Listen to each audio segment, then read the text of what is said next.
क्रांती news, आवाज सर्वसामान्यांचा। Tempo truck भीषण अपघातात एक जण जागीच ठार। पांढरकवडा नागपूर महामार्गावर साखरा उड्डाण पुलावर झाला अपघात।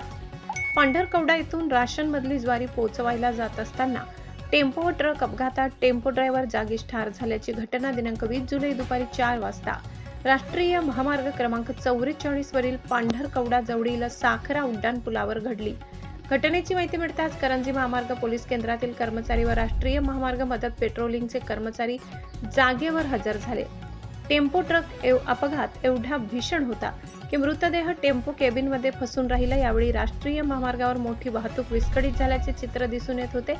घटनास्थळावर अद्यापपर्यंत टेम्पो मधील मृतक बाहेर काढण्याची प्रक्रिया सुरू असून यावेळी कटरचा वापर केला जात आहे। महाराष्ट्र क्रांती न्यूज साठी तालुका प्रतिनिधी राजीव आगरकर, पांढरकवडा, यवतमाळ।